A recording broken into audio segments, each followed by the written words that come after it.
Bonjour à tous. Est-ce que vous allez bien? Nous, ça va bien.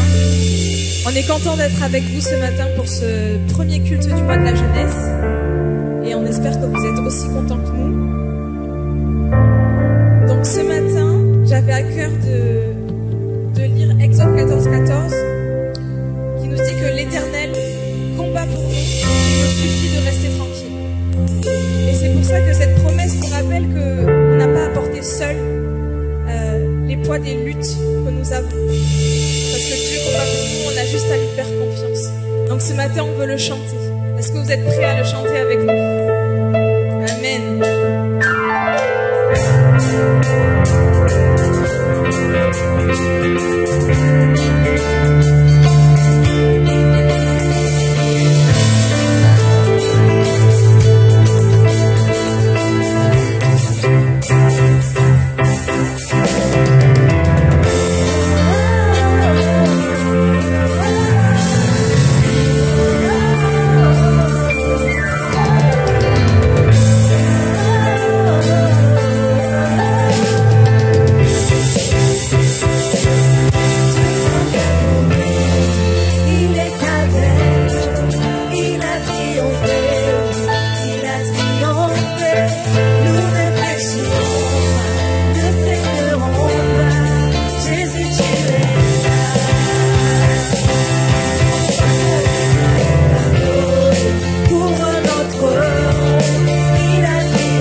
tu fasses un chemin,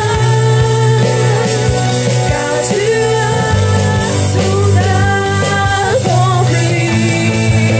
Tu es sur le roi, tu fasses un chemin,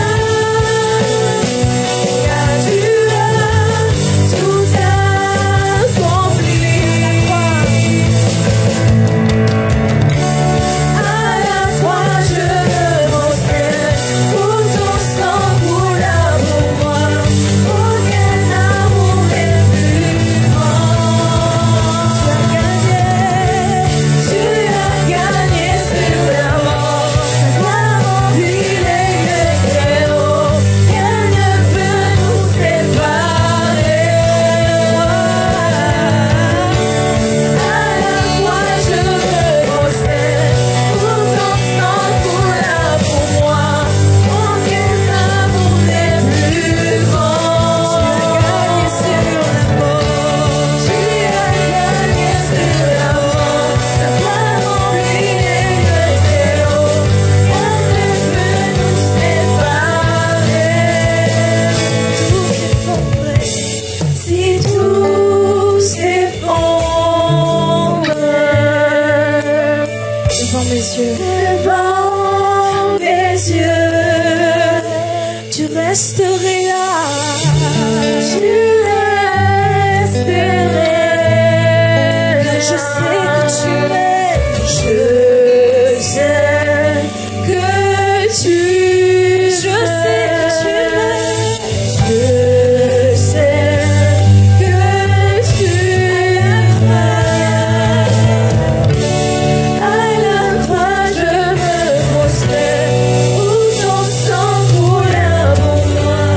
Aucun amour n'est plus grand. Sur la mort, tu as gagné sur la mort. Ta gloire remplit les lieux très hauts. Rien ne peut nous séparer. À la croix je me prosterne où ton sang coula pour moi. Aucun amour n'est plus grand. Tu as gagné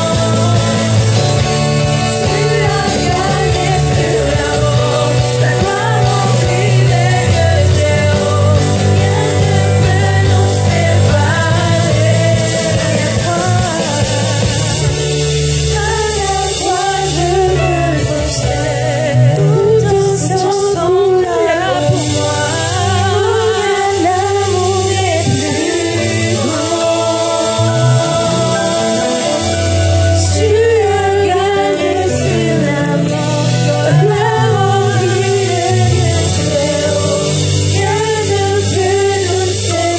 Tu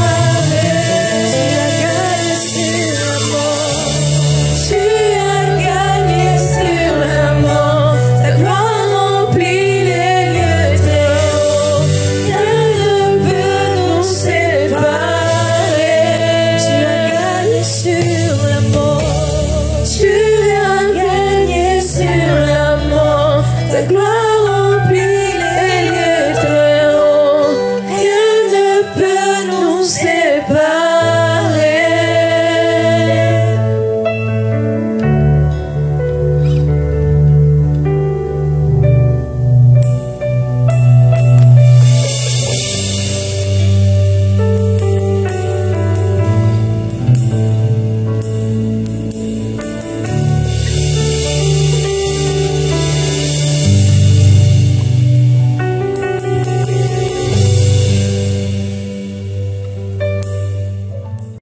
Bonjour à tous. Heureux d'être avec vous ce matin, avec toute la famille, mon épouse et mes enfants, Timothée et Noah. Heureux aussi de vous redécouvrir. Je ne sais pas si c'est le plus simple de passer après mon épouse. Elle est passée l'année dernière et pour moi, c'était une joie aussi d'être là. J'étais là avec vous et on a eu aussi cette petite expérience avec notre dernier. On était coincés dans les WC. Je ne sais pas si vous vous souvenez, ceux qui étaient là. Vous êtes coincés dans les WC, il fallait détruire la porte. J'espère que ça ne va pas causer des problèmes derrière. Mais bon, je ne vais pas vous parler de ça ce matin. Mais au contraire, c'est une joie pour nous d'être là. Donc, comme l'a dit votre pasteur, je suis pasteur à l'église La Porte à Puteaux. une église qui existe depuis plus de 50 ans sur la ville de Puteaux. Donc pour les plus anciens, vous connaissez aussi le passif de tout ce travail qu'il y a eu de blocage aussi avec la mairie à l'époque. Et Dieu fait grâce parce que cette même mère qui était là présent il y a 16 ans de cela, aujourd'hui on a de très bonnes relations avec elle. Et c'est même elle qui m'appelle en fait quand il y a des événements, quand il y a des choses qui se passent sur la ville de Puteaux. Donc Dieu a vraiment renoué, Dieu a fait une œuvre de réconciliation avec la mairie. Et ça c'est une grâce, il n'y a que Dieu qui peut faire ça. Amen. Et ce matin j'aimerais vraiment qu'on puisse s'arrêter sur la parole de Dieu. Et votre pasteur m'avait apporté aussi le thème du mois. Et j'étais vraiment désolé pour lui parce que Dieu m'a conduit dans autre chose. Et je suis vraiment désolé pour les jeunes. Je crois que c'était un thème que les jeunes voulaient aussi mettre pour tout ce mois-ci. Mais je crois que Dieu est au contrôle. Et je crois aussi que ce thème aussi, Dieu le veut pour vous ce matin, pour nous. Et il a une parole particulière pour chacun d'entre nous. Amen. Sans plus tarder, je vous invite à ouvrir vos Bibles dans Luc, chapitre 4, versets 14 à 21. Luc, chapitre 4, versets 14 à 21.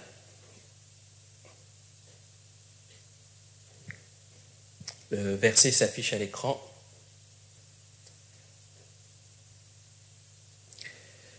Jésus, revêtu de la puissance de l'Esprit, retourna en Galilée, et sa renommée se répandit dans tout le pays d'alentour. Il enseignait dans les synagogues, et il était glorifié par tous. Il se rendit aussi à Nazareth, où il avait été élevé, et selon sa coutume, il entra dans la synagogue le jour du sabbat. Il se leva pour faire la lecture, et on lui remit le livre du prophète Ésaïe. L'ayant déroulé, il trouva l'endroit où il était écrit « L'Esprit du Seigneur est sur moi, parce qu'il m'a oint pour annoncer une bonne nouvelle aux pauvres. Il m'a envoyé pour guérir ceux qui ont le cœur brisé, pour proclamer aux captifs la délivrance et aux aveugles le recouvrement de la vue, pour envoyer libres les opprimés, pour publier une année de grâce du Seigneur. » Ensuite, il roula le livre, le remit aux serviteurs et s'assit. Tous ceux qui se trouvaient dans la synagogue avaient les regards fixés sur lui. Alors il commença à leur dire « Aujourd'hui, cette parole de l'Écriture que vous venez d'entendre est accomplie. Amen. » Amen. Je vais juste prier et puis après on démarrera le moment. Seigneur, merci pour ta parole. Seigneur, je veux vraiment être fidèle à ta parole ce matin. Et je te prie, Seigneur, que ton esprit puisse me révéler ce que tu as en réserve ce matin. Et que je sois trouvé fidèle, Seigneur, à ce que tu veux, Seigneur, donner comme message. Ouvre nos cœurs, Seigneur, et que ce temps, Seigneur, ne soit pas un temps habituel ou coutumier, Seigneur, ou traditionnel. Mais ce soit un temps où ta parole qui donne la vie puisse pénétrer les cœurs et changer les vies. Merci pour ton œuvre, Jésus. Amen. Amen.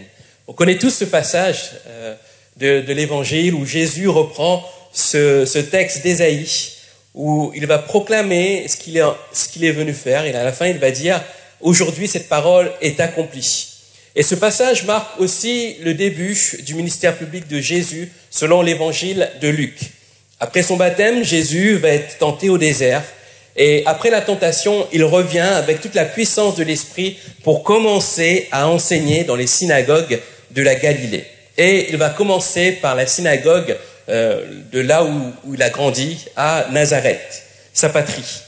Et lorsqu'on voit ce texte, de nombreux théologiens considèrent ce texte comme l'un des plus centraux du Nouveau Testament. Pourquoi ? Parce qu'il contient une déclaration publique de Jésus sur sa propre mission. Et c'est le titre de mon message ce matin, la mission de Jésus. Lorsque nous lisons ce passage, il faut le considérer dans toute sa dimension spirituelle. En effet, Jésus, en prenant des expressions comme guérir les cœurs brisés, recouvrer la vue ou délivrer les captifs, ne parle pas directement d'une mission physique ou matérielle, mais il parle d'une mission spirituelle. Et en reprenant ce passage d'Ésaïe, il déclare que cette promesse est accomplie avec lui. Mais il présente aussi son plan d'action pour l'humanité. Je ne sais pas si vous avez lu ce texte comme cela, mais c'est vraiment le plan d'action de Jésus pour l'humanité. Comprendre son plan d'action, c'est pour nous aussi comprendre comment il peut intervenir dans tous les aspects de notre vie. Certaines fois, nous venons vers le Seigneur de manière segmentée. On vient à lui parce qu'on a un besoin particulier. Soit c'est un besoin physique, soit c'est un besoin qui concerne notre vie, un travail, des difficultés familiales, etc. Et on oublie que Dieu ne voit pas seulement dans cette difficulté dans laquelle on vient vers lui, mais il nous voit dans son entièreté en fait. Et c'est là aussi, lorsqu'on lit ce passage de Luc, il faut le voir que Dieu, il nous voit vraiment de manière complète. Et dans ce passage, et dans ce message surtout que j'aimerais vous apporter ce matin, j'aimerais vous montrer que Jésus a une vision holistique, c'est-à-dire une vision globale de l'homme, c'est-à-dire dans toute sa globalité. Et parfois, malheureusement, naissent dans nos cœurs des frustrations sur l'action de Dieu. Combien de fois on revient après des temps vraiment bénis de la part du Seigneur et on se dit pourquoi il ne se passe rien? Et des fois on arrive aussi devant Dieu avec des problèmes physiques et on prie pour cela, on se dit mais pourquoi il ne se passe rien, Seigneur? Est-ce que tu m'as oublié? Cette question, moi-même, je me suis posée des fois dans ma vie. Et c'est une question légitime. Et quand ça nous arrive, nous ne comprenons pas pourquoi il tarde à répondre ou ne répond pas à nos besoins. Mais j'aimerais vous dire ceci ce matin. Dieu travaille en coulisses. Est-ce que vous êtes déjà allé dans des spectacles, dans des théâtres? On aime ce qui se passe sur la scène, n'est-ce pas? Mais on oublie tout le travail qui se fait en coulisses. Avec tous ceux qui préparent les prochains costumes, avec tous ceux qui sont là en train de souffler les répliques. Et nous, on aime juste voir ce qui se passe. Mais Dieu aussi travaille en coulisses. Et quand il travaille en coulisses, ça veut dire que c'est des choses qu'on ne voit pas de nos propres yeux. C'est un regard complet qu'il a sur la situation. Nous, en tant qu'êtres humains, nous avons un regard restreint. Et notre regard restreint nous emmène des fois vers ce sentiment, en fait. Ce sentiment peut-être que Dieu nous a oubliés. Mais Dieu voit au-delà de nos besoins actuels urgents. Il voit la globalité de nos vies. Il voit nos peines, il voit nos joies, il voit nos larmes, il voit nos frustrations, il voit nos blocages et il voit nos attentes. J'aimerais vous dire aussi, comme un bon père, qui ne donnerait pas un serpent à son enfant lorsqu'il demande un poisson, notre Père Céleste connaît exactement nos besoins. Et il est capable d'y répondre parfaitement, même au-delà de nos attentes. Et c'est ce que j'aimerais vous apporter ce matin. Je souhaite vous parler de cette mission spirituelle que Jésus veut opérer dans votre vie. Et la première chose qu'il va dire par rapport à tout ce texte, il va dire quelque chose de fort. Il va dire, l'Esprit du Seigneur est sur moi. Pourquoi? Pour annoncer la bonne nouvelle aux pauvres. Lorsqu'on lit tous ce premier pan de son plan d'action, on peut se dire, mais les pauvres, de quoi ils parlent? Est-ce que c'est les pauvres matériels? Est-ce que Jésus est uniquement venu pour les pauvres? Parce qu'à un moment donné, Jésus va parler des riches, il va dire que c'est plus facile à un chameau de passer par le trou d'une aiguille qu'à un riche de rentrer dans le royaume des cieux. Et si on s'arrête qu'à ça, on peut se dire, mais ça veut dire que l'évangile est uniquement pour les pauvres. Mais rappelez-vous ce que j'ai dit dès le départ. Il ne faut pas voir ce passage de manière physique ou matérielle. Il faut le voir de manière spirituelle. En proclamant que l'Esprit du Seigneur est sur lui, Jésus annonce quoi? Il annonce sa divinité. Ce matin, je suis sûr que la majorité d'entre vous croyez que Jésus est le Fils de Dieu. Mais des fois, on le proclame seulement par nos simples paroles. Mais on ne réalise pas. Parce qu'il est Dieu, il fait ce qu'il veut, quand il veut et où il veut. Il dépasse même les contraintes physiques. C'est ce Dieu-là. Et quand il annonce l'Esprit du Seigneur est sur moi, il est en train de dire, voilà, je ne suis pas n'importe qui. Je viens annoncer la bonne nouvelle aux pauvres. La bonne nouvelle, c'est quoi? La bonne nouvelle, c'est la parole qui apporte la vie. C'est cette bonne nouvelle qui apporte le salut à quiconque croit. La bonne nouvelle de ce message que Jésus est mort à la croix. C'est ce message aujourd'hui qui est pour nous. Mais à l'époque, c'est ce message du royaume de Dieu que Jésus annonce. Ce message qu'il est là pour apporter quelque chose de nouveau. Et quand il parle de pauvres, il ne désigne pas la pauvreté matérielle, mais il est en train de désigner une attitude totale d'humilité et de dépendance à Dieu. D'ailleurs, dans le Sermon sur la montagne, qu'est-ce qu'il va dire? Heureux les pauvres en esprit. Heureux les pauvres en esprit, car le royaume des cieux est à eux. Être pauvre, c'est avoir un cœur prêt, un cœur disposé à entendre le message libérateur de Jésus-Christ et surtout, et à l'accepter.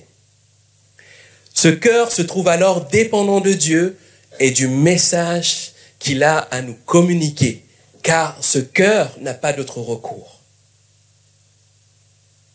Jésus, s'il veut opérer quelque chose de nouveau dans votre cœur, vous devez être pauvre en esprit.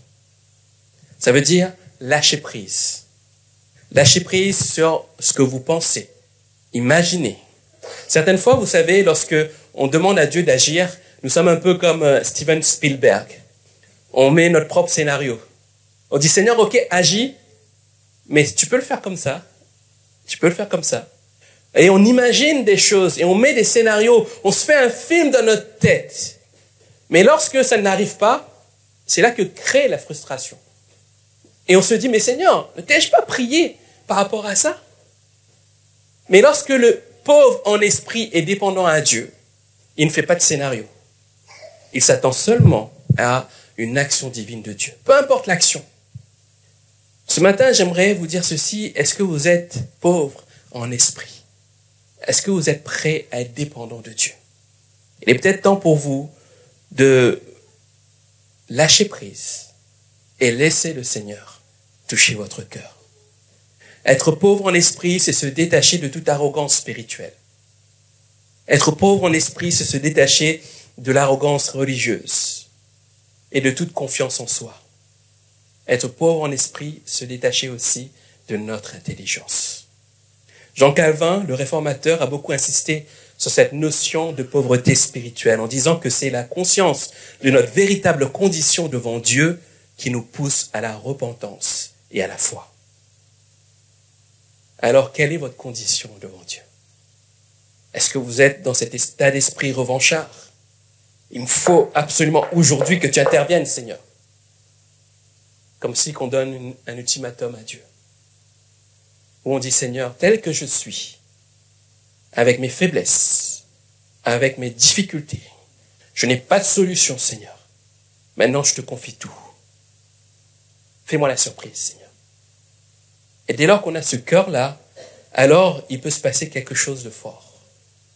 D'ailleurs, Paul le reconnaît dans 2 Corinthiens 12, 9, il va dire « Ma grâce te suffit, car ma puissance s'accomplit dans la faiblesse. » C'est ce qu'il avait reçu du Seigneur. Et Paul va dire « Je me glorifierai donc plus volontiers de mes faiblesses, afin que la puissance de Christ repose sur moi. » Amen. Quel est votre état de cœur ce matin? Êtes-vous prêt? Êtes-vous prêt à laisser Dieu agir en profondeur de votre cœur? Deuxième pan de ce plan d'action, c'est guérir les cœurs brisés.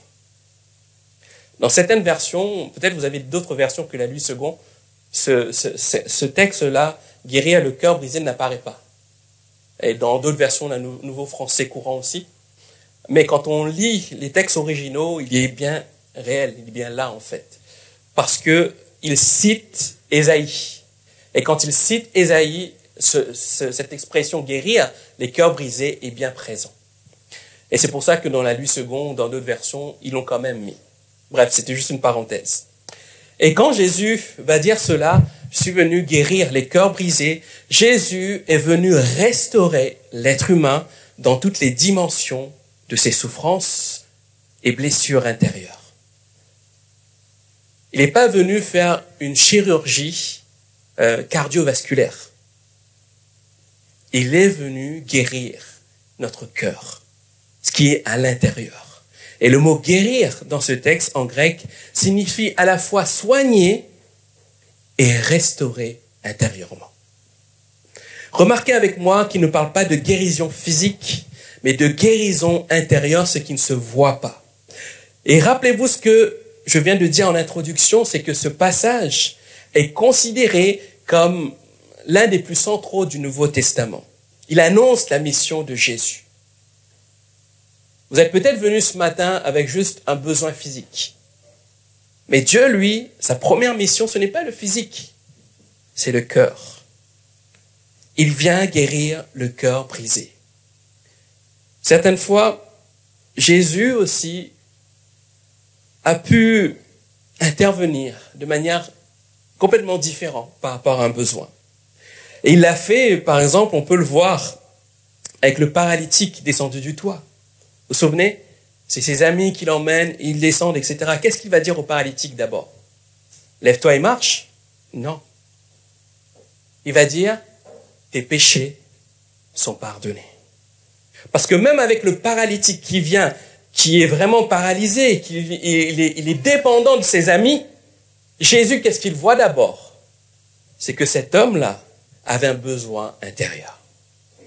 Maintenant, Jésus ne relie pas son péché à son état. D'accord? C'est pas ce qu'il est en train de dire. C'est pas parce qu'il est péché qu'il est paralytique. Mais au-delà de son besoin physique, il avait besoin d'une restauration intérieure. Et c'est alors que les pharisiens qui sont là, ils vont dire, mais qui est celui-ci qui pardonne les péchés? Et là, Jésus va se tourner vers le paralysé, il va dire, prends ton lit et va dans ta maison. Jésus parle au cœur et ça se voit dans le physique aussi. Jésus guérit le cœur. La mission de Jésus était d'abord de voir le besoin du cœur avant de voir celui du corps. Et d'autres exemples encore, on peut voir la femme atteinte d'une perte de sang. Qu'est-ce qu'il va lui dire? Ta foi t'a sauvé. Ta foi t'a sauvé. Et il parle du salut. Et pareil pour la guérison des lépreux. Il va lui dire, ta foi t'a sauvé. La guérison physique était le moyen pour Jésus de rendre visible ce qui est opéré dans l'invisible. La personne qui vient et qui est guérie intérieurement, ça se voit pas. Et Jésus va montrer sa puissance en le guérissant aussi physiquement. En agissant à la fois sur les souffrances physiques et du cœur, Jésus apporte là une vision holistique globale de la guérison. Jésus parle des malades. Et pour appuyer mon propos, on peut voir aussi dans Luc 5, versets 31 à 32, il va dire ceci, ce ne sont pas ceux qui se portent bien qui ont besoin de médecins, mais les malades. Je ne suis pas venu appeler à la repentance des justes, mais des pécheurs. Et dans ce récit, Jésus parle d'abord des malades, et après il parle des pécheurs. On se dit, mais c'est un peu incohérent. Et quand on voit ce texte, on peut dire que Jésus aurait pu dire, je ne suis pas venu appeler à la guérison des personnes en bonne santé, mais des malades. Ça aurait été cohérent, n'est-ce pas, dans ce message? Mais il va dire ceci, je ne suis pas venu. C'est pas ceux qui se portent bien, qui ont besoin de médecins, mais les malades, je ne suis pas venu à la repentance des justes, mais des pécheurs. Et en parlant de ça, Jésus n'était pas en train de parler des guérisons, en fait. Parce que quand on revient un peu en arrière, quand il va annoncer cela, qu'est-ce qui s'est passé? Jésus va appeler qui? Il va appeler Lévi. Il va dire à Lévi, Matthieu, suis-moi. Et avant cela, il va avoir toute cette période où les pharisiens vont le voir. Ils vont le voir après avec Lévi manger avec des collecteurs d'impôts, avec des gens de mauvaise vie. Ce n'étaient pas des malades, physiquement, mais c'était des malades de cœur. Parce que Lévi, même s'il servait l'étranger, entre guillemets, il était exclu de son peuple. C'était quelqu'un qui souffrait dans son cœur. C'était quelqu'un qui n'avait pas une vie épanouie. Et Jésus, en voyant Lévi, en voyant Matthieu, il voyait aussi son cœur. Et c'est pour ça qu'il voyait non pas une maladie physique, mais son cœur qui était malade spirituellement. Et il va dire cela, ce ne sont pas, je ne suis pas venu à la repentance des justes, mais des pécheurs. Et en même temps, il titille un peu les pharisiens qui se croient justes, en fait. Jésus marque encore une fois sa vision de toucher le cœur et non le corps d'abord. Ce matin, peut-être vous êtes dans un besoin de guérison physique. Ça fait peut-être des années que vous vous enfermez dans cette attente-là. Dieu veut œuvrer en vous au-delà du physique. Dieu désire probablement guérir d'abord votre cœur, afin que cette guérison intérieure devienne visible à travers une restauration physique. Je disais qu'on voit seulement de manière segmentée, mais Jésus, lui, voit une globalité. Jésus est capable d'agir dans ta vie ce matin. Ensuite, Jésus va dire, dans son plan d'action, il est venu délivrer les captifs. Et quand il parle de captifs, il n'est pas en train de parler des prisonniers de Rome à l'époque qui étaient en prison. Là aussi, il y a un aspect spirituel. Et les captifs, ce sont ceux qui sont prisonniers de l'intérieur. On a le possédé de Gadara, prisonnier de l'intérieur. Jésus annonce qu'il libère de l'esclavage, de l'emprise du diable sur ces personnes prisonniers de l'intérieur, mais non pas seulement de l'emprise du diable, mais de l'emprise du péché, des addictions, des liens spirituels qui retiennent et empêchent de vivre pleinement en Dieu. C'est le travail de Jésus. Il est venu délivrer celui qui est captif, celui qui est esclave, pour le rendre libre. Colossiens 2, 14, 15, il est fait mention de l'œuvre de Jésus. Il a dit, il a effacé l'acte dont les ordonnances nous condamnaient et qui subsistait contre nous. Il l'a détruit en le clouant à la croix. Il a dépouillé les dominations, les autorités, et les a livrés publiquement en spectacle en triomphant d'elle à la croix. C'est l'œuvre de Jésus à la croix. Et en annonçant qu'il va délivrer les captifs, il est en train d'annoncer une mission claire. Il est venu délivrer ceux qui étaient captifs des œuvres des ténèbres. Si vous êtes en Christ et que vous choisissez de le suivre aujourd'hui, le diable perd toute son influence et son pouvoir sur votre vie. Si vous êtes en Christ, il faut vraiment que vous puissiez saisir cela. Il l'a vaincu à la croix. Il a vaincu à la croix. Et le mensonge du diable, c'est de vous faire croire que vous êtes encore captif. Captif du péché aussi. Et souvent, en croyant le diable, on finit par se laisser corrompre, croyant qu'on ne peut plus sortir de ce péché. Mais Jésus a vaincu les effets du péché dans notre vie à la croix une fois pour toutes. Et peut-être ce matin, vous êtes nouveau dans ce lieu et vous vous dites comment le faire. Je reviens à mon premier point. Sois pauvre en esprit et laisse le Seigneur pénétrer ton cœur. Et lui, il va te délivrer pleinement, entièrement. Parce que le mensonge du diable est de nous convaincre qu'il a encore de l'influence sur notre vie. Et Jésus va dire dans Jean 8, 44 que le diable est le père du mensonge. C'est pas lui que nous devons croire. Jean 8, 36, il va dire, si donc le Fils vous affranchit, vous serez partiellement libre. Vous serez un petit peu libre. Vous serez réellement libre. Amen.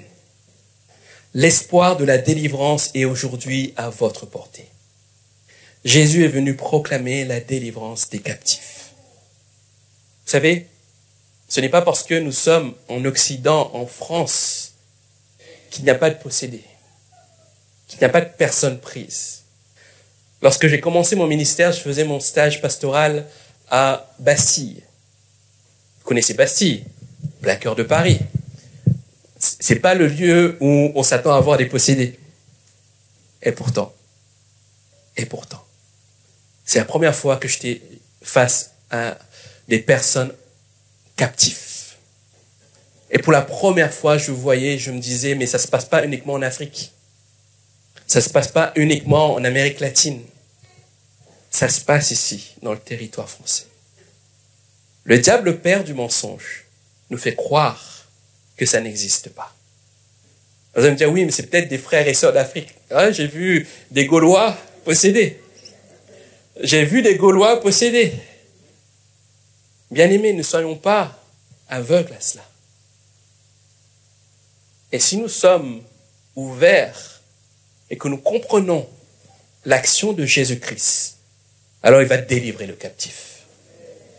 Et c'est notre travail aussi en tant que frères et sœurs, notre rôle, de saisir cela, afin que celui qui a besoin d'être libéré soit complètement libéré. Ensuite, Jésus va dire, il est venu rendre la vue aux aveugles.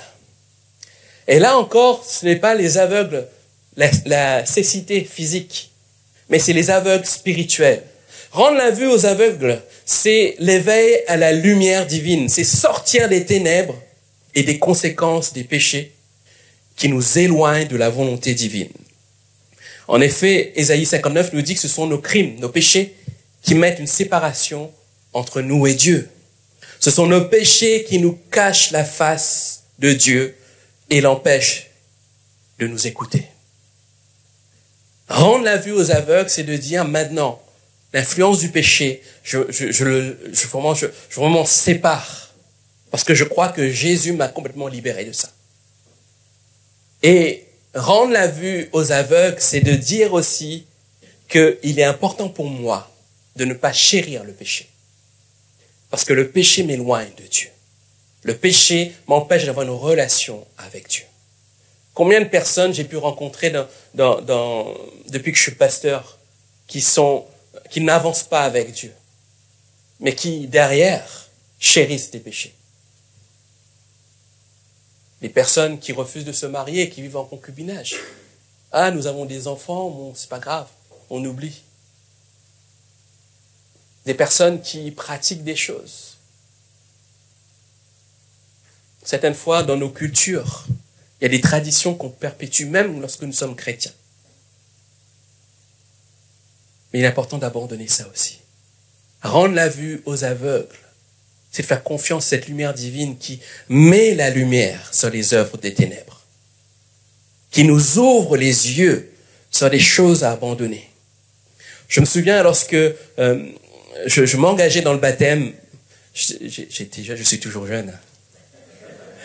J'étais pas à cet âge-là, on va dire. Je suivais les cours de baptême et il y avait une sœur qui était là, un peu plus âgée que moi. Elle était là, on suivait, vous savez, des parcours et qui nous parlait du péché, de cette nécessité d'abandonner le péché. À un moment donné, elle a dit non, je peux pas aller plus loin parce que il y a des péchés que je chéris. Elle était franche, au moins elle était franche. Mais à partir du moment où elle a dit cela, elle a pu continuer le cours et puis elle a quitté l'église. Nous ne pouvons pas chérir le péché. Nos yeux sont ouverts et c'est Christ qui ouvre nos yeux. Si tu dis que Christ a changé ta vie, tu ne peux pas continuer à vivre dans le péché. Sinon tu fais son œuvre caduque en fait. Sinon on fait de lui un menteur.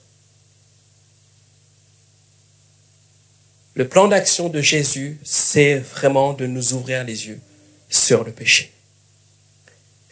Ne soyons pas comme les pharisiens de l'époque de Jésus, à qui il disait « Je suis venu dans ce monde pour qu'un jugement ait lieu, pour que ceux qui ne voient pas voient et que ceux qui voient deviennent aveugles. » Quand il disait « ceux qui voient deviennent aveugles », c'est ceux qui croient voir, continuent à être aveugles. C'était l'histoire des pharisiens.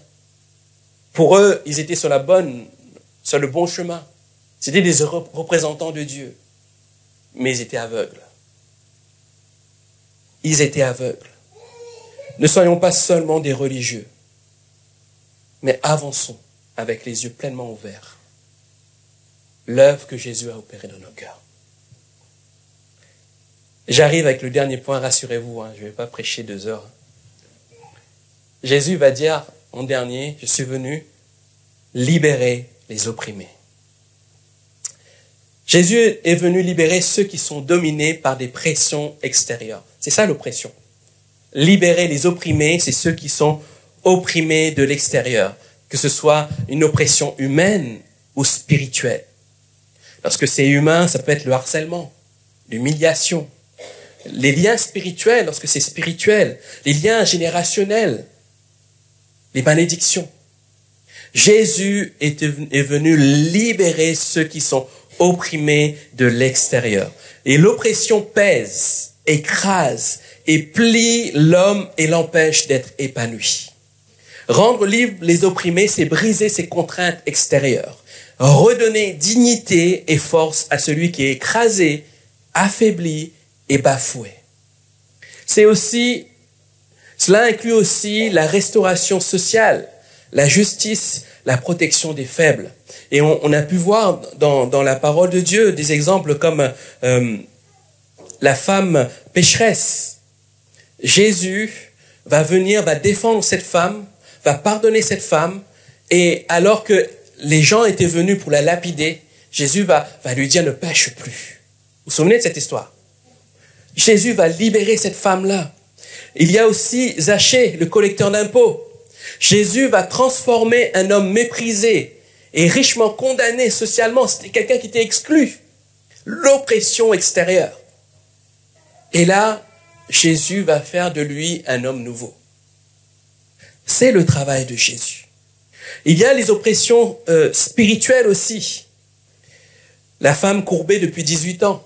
Jésus va la guérir physiquement et symboliquement, il la libère de l'oppression de la maladie, du jugement social. Parce que cette femme est exclue aussi. Lorsqu'il va dire, il est venu libérer les opprimés, il est en train de nous alerter aussi sur un fait, c'est que les oppressions peuvent aussi toucher les chrétiens.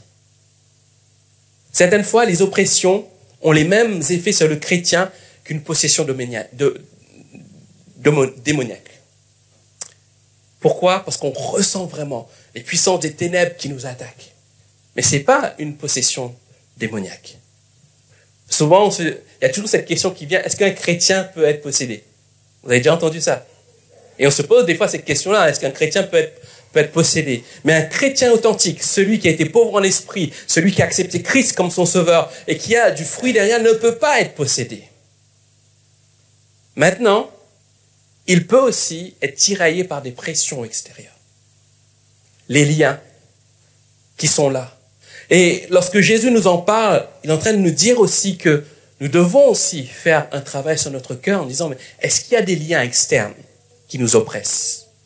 Est-ce qu'il y a des choses comme ça qui arrivent et qui nous empêchent de vivre une vie épanouie avec lui? Parce que lorsqu'on considère cela, nous allons croire aussi dans l'œuvre de Jésus. Cette œuvre est dans le fait que Jésus est venu nous libérer complètement et parfaitement, même de l'oppression. Et Jésus, après avoir dit cela, va finir cette proclamation par ceci. Il est venu publier une année de grâce du Seigneur. Et lorsqu'il va dire cela, il est en train de dire que l'être humain, après avoir été restauré complètement dans sa globalité, dans cette vision holistique, derrière, va avoir une vie épanouie avec Dieu. Et ça nous rappelle aussi cette parole des Écritures qui lui dit qu'il a un plan, il a des projets de paix et non de malheur. Afin de quoi? Nous donner un avenir et de l'espérance. Et ce projet-là est pour nous, bien-aimés. C'est ça, la publication d'une année de grâce. Dieu a un projet de paix pour chacun d'entre nous. Mais pour qu'il puisse réaliser ce projet de paix, il faut accepter qu'il travaille entièrement dans notre cœur. Pas seulement une partie, pas seulement dans nos pensées, mais dans tout notre cœur. Je terminerai par ça, pour parler vraiment de la vision holistique de Jésus.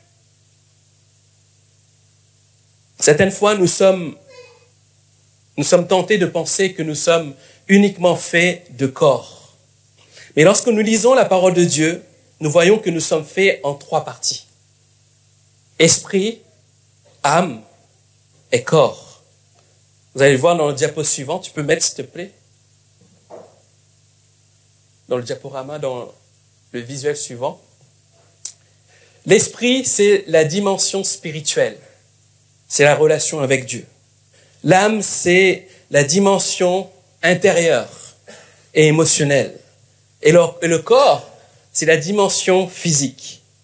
L'esprit, c'est la partie de l'homme qui communique avec Dieu. Lorsque nous naissons, nous sommes pécheurs.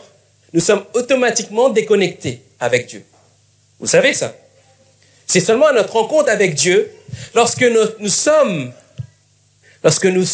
pauvres en esprit, c'est là que nous acceptons cette communication avec l'Esprit. Et l'Esprit est à nouveau communiqué, en communion, en relation avec l'Esprit de Dieu. Et ça, c'est la dimension qui est régénérée par l'Esprit Saint. Notre esprit est fait pour être en relation avec Dieu. C'est comme ça que Dieu nous a créés. Nous devons être en relation avec Dieu. D'ailleurs, Blaise Pascal disait qu'il y a dans le cœur de l'homme un trou en forme de Dieu. Ça veut dire que l'homme est créé pour être connecté avec Dieu. Et c'est le rôle de l'esprit. Mais malheureusement, dès notre naissance, cette relation est coupée. Et c'est uniquement lorsque nous acceptons l'œuvre de Jésus à la croix que notre esprit se connecte à nouveau à l'Esprit de Dieu. Cependant, tout ce temps de déconnexion a un impact sur notre vie. Et sur une partie précise de notre être, c'est l'âme. Et l'âme est le siège de nos émotions, de la vie intérieure. C'est là que naissent nos pensées, nos émotions, notre volonté, notre conscience. Et elle représente notre identité personnelle. Et j'aime bien schématiser l'âme comme un disque dur. Elle emmagasine. Depuis notre naissance, on emmagasine des joies, des peines. Et toute notre vie, notre âme enregistre tout cela, enregistre nos souffrances et nos peines. Et sans Dieu, notre esprit est uniquement influencé par la chair, et cet esprit influencé par la chair influence notre âme et nous emmène loin de Dieu. Mais lorsque nous sommes connectés, il y a quelque chose de nouveau qui se crée. Mais ça ne veut pas dire qu'il y a un formatage du disque dur. Comprenez? Il y a le passé avant votre rencontre avec Dieu, mais il y a aussi, à partir de cette rencontre, quelque chose de nouveau qui s'opère. Mais derrière, il faut traiter aussi ce qui n'a pas été fait avant. Et ça, c'est un travail que nous devons voir aussi dans la mission de Jésus. Si nous négligeons cette partie-là, nous ne pourrons pas être épanouis avec Dieu. Jésus est Dieu. Il a la capacité de voir cela. Et lorsqu'il était en contact avec l'homme directement, il savait son besoin intérieur. Il savait ses souffrances de son âme. Et c'est là qu'il intervenait. C'est là qu'il disait, tes péchés sont pardonnés. C'est là qu'il savait qu'il devait être restauré dans son corps. Et ensuite, derrière, il opérait l'œuvre de guérison. Mais nous, en tant qu'êtres humains, même si nous sommes pasteurs, nous n'avons pas forcément ce discernement qu'avait Jésus sur la personne. La personne qui vient nous voir, vient nous voir pour un besoin. Et on va prier pour ce besoin. Mais on est loin d'imaginer ce que la personne peut vivre à l'intérieur, vous comprenez? Et c'est pour ça qu'on a besoin de s'arrêter et de comprendre, de prier le Seigneur, de demander au Saint-Esprit, aide-nous à accompagner cette personne-là.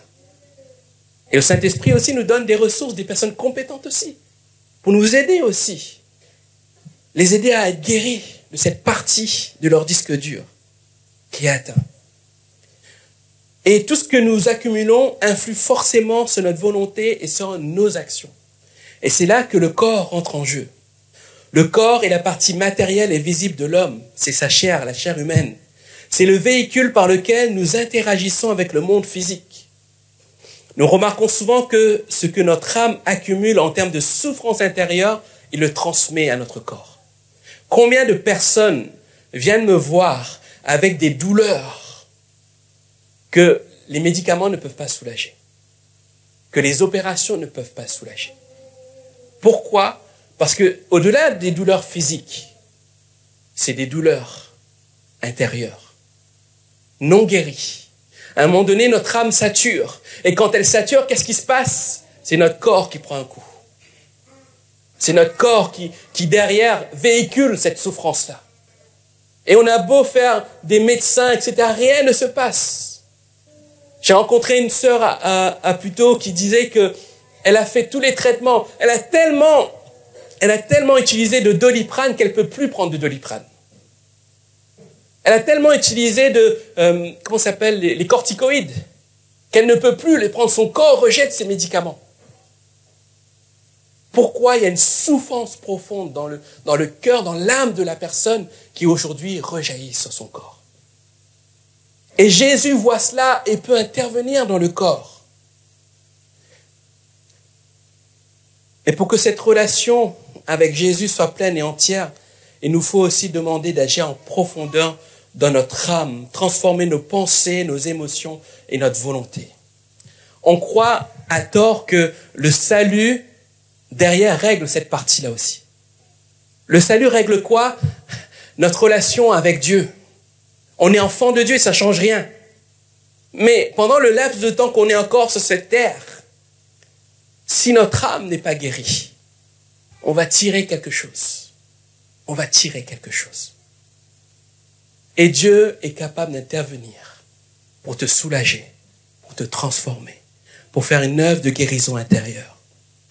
En guérissant nos cœurs brisés et en nous délivrant de notre captivité, en nous ouvrant nos yeux qui étaient aveugles, en nous libérant de nos oppressions, Jésus fait un travail global, holistique dans notre vie. Si nous négligeons cette étape, nous risquons de porter des blessures qui nous empêcheront de vivre pleinement cette communion avec Dieu. Je redis, ce n'est pas un processus automatique.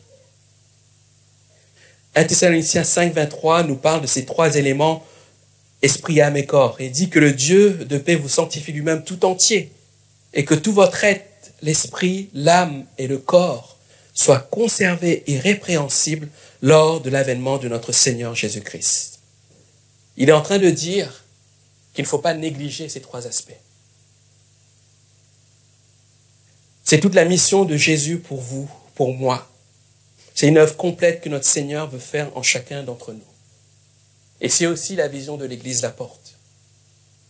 Depuis que Dieu a mis cela à cœur, nous avons comme volonté d'être une église hôpital. Une église hôpital non pas pour soigner les blessures physiques, mais pour soigner les blessures intérieures. Permettre à chacun de s'arrêter, de se laisser impacter par Dieu et de lui offrir tout son être pour que Dieu le transforme de l'intérieur et pour que cela se voie à l'extérieur. Et pour cela, comme je l'ai dit, on est limité en tant que pasteur. On est aidé de chrétiens compétents dans des domaines. Par exemple, on a une sœur qui est spécialiste des violences sexuelles faites aux femmes. Combien ça impacte les femmes? Il y a aussi des spécialistes, des personnes chrétiennes, pareil, qui vont accompagner des personnes sur les addictions comme la pornographie, les violences conjugales. Il y a plein de domaines dans lesquels on a besoin de s'arrêter et laisser le Seigneur Jésus faire toute son œuvre holistique dans notre cœur, afin que nous soyons restaurés. Mais pour cela, tout commence par quoi? Avoir un cœur pauvre en esprit et le laisser intervenir dans toute cette partie. Alors que le Seigneur puisse nous aider ce matin. Et si ce matin, vous désirez vraiment l'œuvre de Dieu complète, alors laissez-vous abandonner à lui. Il va le faire. Et laissez Dieu transformer peut-être vos souffrances en joie, votre tristesse en joie. Il peut panser vos blessures. Il peut vous libérer ce matin. Mais pour ça, il faut le laisser pénétrer notre cœur. Amen.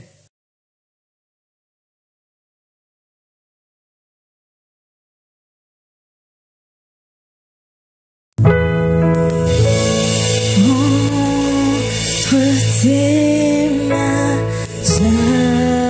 j'abandonne tout ce que j'appelle le mien.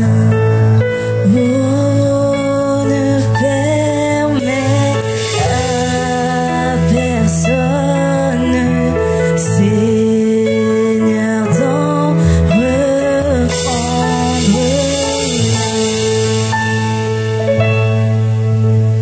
Je n'ai pas peur de te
Seigneur, oui,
dans le calme ta présence, quand les bruits faiblissent et tu parles à mon âme, tu as toute mon attention.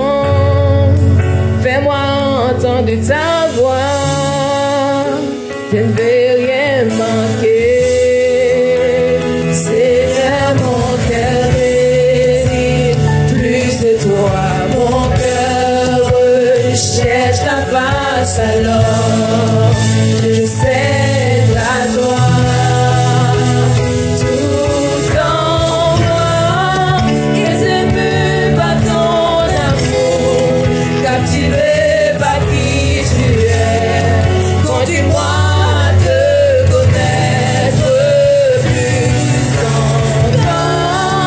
Je veux m'approcher de toi, laisser mes peurs derrière moi.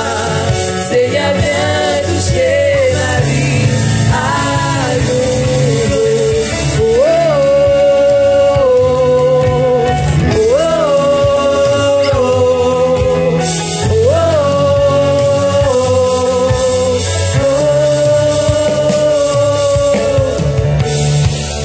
comme le soleil à l'aurore, comme la brise dans la nuit, ta paix me restaure, tu me donnes la vie.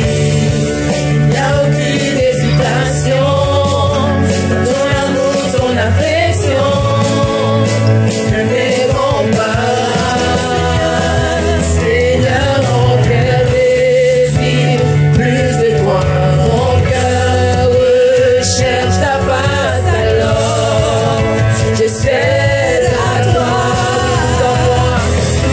Tout en moi est ému par ton amour, captivé par qui tu es. Conduis-moi à te connaître plus encore.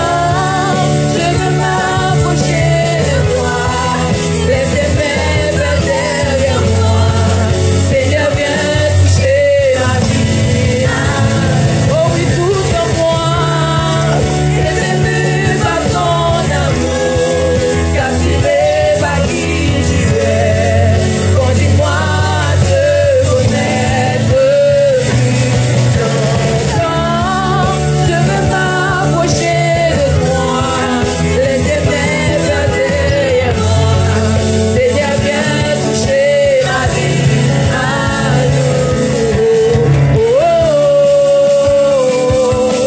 oh, oh,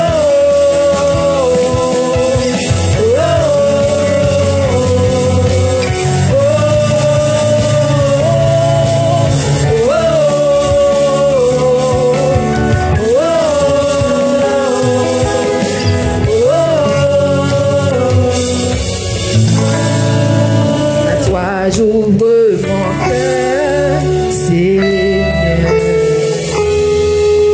À toi j'ouvre mon cœur à jamais. Donc fais ce que toi seul sais faire. Jésus, viens régner dans ma vie. À toi j'ouvre mon cœur, Seigneur. Oh, à toi j'ouvre mon cœur à jamais. Donc fais ce que toi seul sais faire.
Je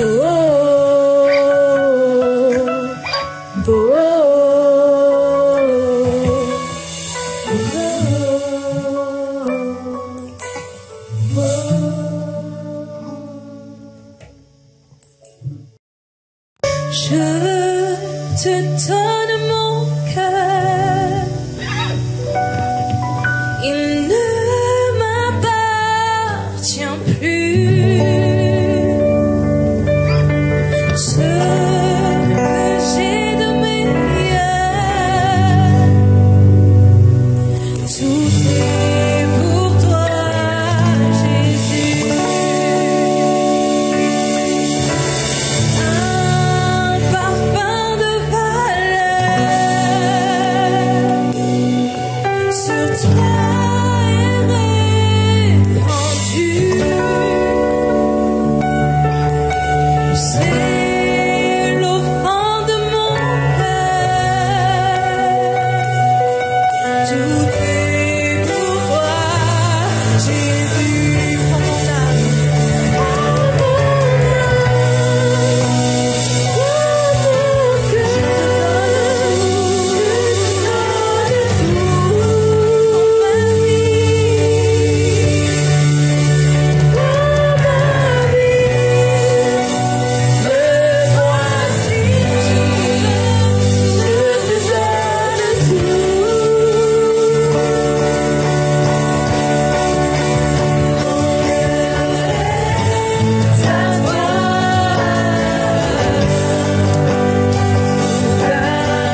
Jésus. Vous avez encore de l'énergie pour louer le Seigneur? Alors on va le louer sur les monts et du fond des vallées.